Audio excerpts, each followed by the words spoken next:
So if you want to change the world, start off by making your bed. If you make your bed every morning, you will have accomplished the first task of the day. It will give you a small sense of pride, and it will encourage you to do another task, and another, and another. And by the end of the day, that one task completed will have turned into many tasks completed. Making your bed will also reinforce the fact that the little things in life matter. If you can't do the little things right, you'll never be able to do the big things right.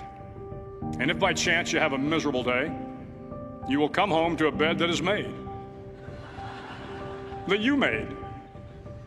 And a made bed gives you encouragement that tomorrow will be better. To pass SEAL training, there are a series of long swims that must be completed. One is the night swim.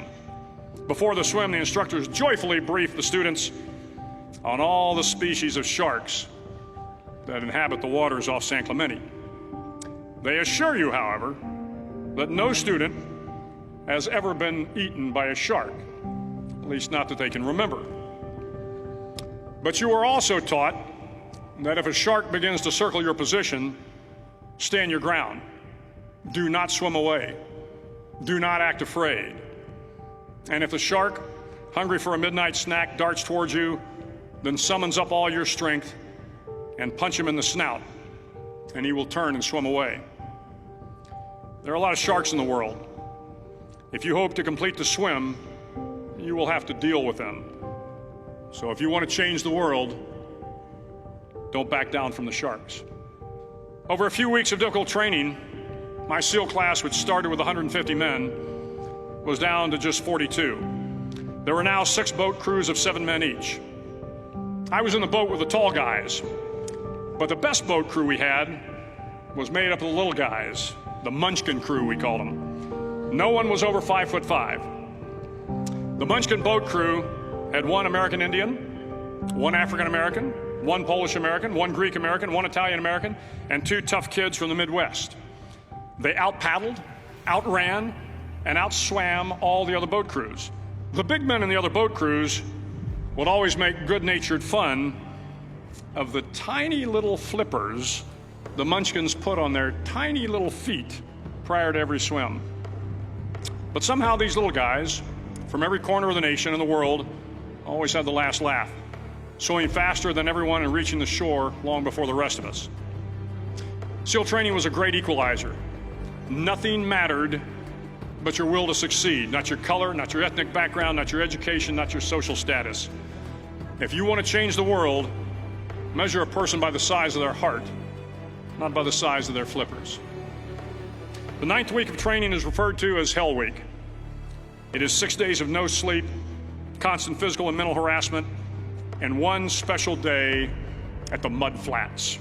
The Mud Flats are an area between San Diego and Tijuana where the water runs off and creates the Tijuana Sloughs, a swampy patch of terrain where the mud will engulf you. It is on Wednesday of Hell Week that you paddle down to the Mud Flats and spend the next 15 hours trying to survive this freezing cold, the howling wind, and the incessant pressure to quit from the instructors. As the sun began to set that Wednesday evening, my training class, having committed some egregious infraction of the rules, was ordered into the mud. The mud consumed each man till there was nothing visible but our heads. The instructors told us we could leave the mud if only 5 men would quit.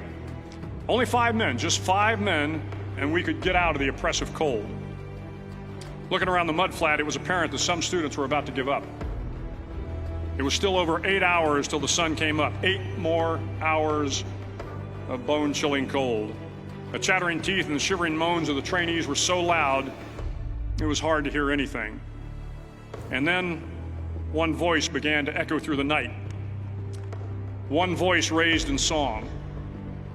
The song was terribly out of tune, but sung with great enthusiasm. One voice became 2, and 2 became 3, and before long, everyone in the class was singing. The instructors threatened us with more time in the mud if we kept up the singing, but the singing persisted. And somehow the mud seemed a little warmer, and the wind a little tamer, and the dawn not so far away. If I have learned anything in my time traveling the world, it is the power of hope. The power of one person, a Washington, a Lincoln, King, Mandela, and even a young girl from Pakistan, Malala. One person can change the world by giving people hope. So if you want to change the world, start each day with a task completed.